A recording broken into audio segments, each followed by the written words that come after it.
So I just spent a month there in May. It's generally better than it used to be. Obviously, from a security point of view, there are militias everywhere, which is not something that's going to end anytime soon. So in terms of the different militias, you have, so the north, most of the mountain, the region is controlled by a combination between uh, so you have the Iraqi police, the Iraqi army, you have some Yazidi militias that are somewhat affiliated with the KDP, with the Kurds in the northern region, but they claim that they're independent. That's Haidar Shesho. The PKK is still, despite public announcement that they would withdraw in 2018, they're still controlling mostly in vast areas of the west of the mountain. They have checkpoints inside most of the collective towns in the north, and they're also inside the city of Sinjar. Then in the south, inside the mountain, you have a combination between Yazidis that are more like independent. You have a little bit of everything, and the police and the federal army. And in the south, you have Hashid. Um, Yazidi Hashid are more controlling the southern collective towns. Few people have returned in the south. You have the Kurdish Hashid, they're so Shia Kurds, they're inside the city of Sinjar mostly. The PKK also has at least a checkpoint inside the city, and then you have Hashid from the south. So these ones, some of them have withdrawn from Ba'aj. They're back in Tel Afar, but they're still controlling the road between Tel Afar and Sinjar. So that's the yeah, and the federal army and the police. They're pretty much everywhere, except yeah, you have the so vast areas inside the mountain, the western part, which is controlled by the PKK. They have sometimes they have joint checkpoints with the Iraqi army, but not always.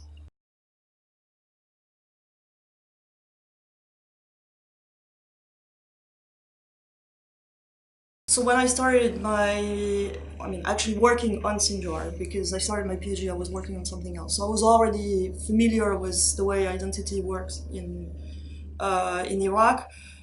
But still, I'm a historian, so I started reading sources, and you have all these names of tribes. So I started doing field work, but then I also thought that I should try to understand where all these people, these groups came from. So I started, reading sources, and you can go very far this way. You can go all the way to medieval sources, which I started reading chronicles to start, understanding, like finding the continuity between names in medieval sources and currently.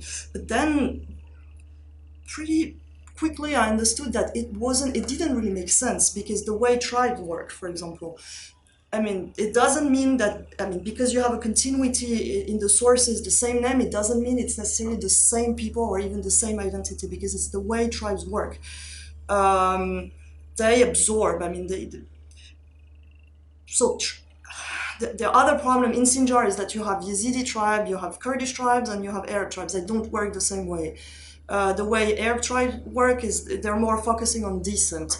So you have this impression that the common ancestor is actually something that's important. But if you look at it, the way it works, you have tribal segments who come to Sinjar and who are integrated into the bigger tribes all the time. And that doesn't mean that there is a continuity in the DNA, actually.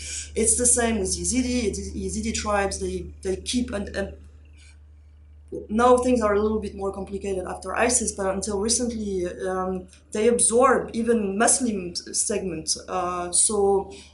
Yeah, and people shouldn't assume that political behaviors, the way people behave politically or even economically, um, that there is a correlation between their ethnic religious identity and the way they behave politically. No, Yazidis are extremely divided. In terms of religion, yes, there is. It means something. Yazidism is a religion in its own right. But if you look at the way Yazidis behave politically, no. It's almost tempting to say that in Sinjar, or even in general, there is no such thing as a Yazidi community. They're divided. Yeah, their behavior or the way they make friendship, the way they economic relations. The Yazidi, the religious or ethnic component, is only a small part of it.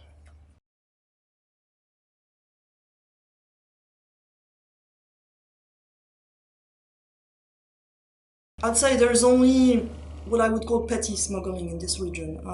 There is a semi-official border crossing which is closed right now, but that was opened by the PKK in 2016. Right now, mostly it's sheep and cigarettes. So people are quite wealthy, but it's not weapons or drugs or oil. That happens elsewhere. But yeah, what is particularly striking is more the amount of cooperation it involves between Yazidis and Arabs, which wasn't surprising before 2014, a little more currently. But actually, when you know the people, it's not that surprising. They're just friends. They haven't. So it's based on the location, the way they divide themselves. I mean, the work is divided.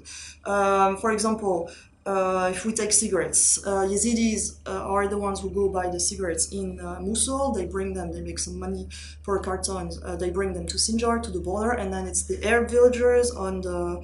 So it's based on the geographical division of labor is based on the geographical situation. The Arab villagers on the border do the actual crossing by foot, and then they send the cigarettes, I don't know, somewhere, I mean, everywhere in Syria.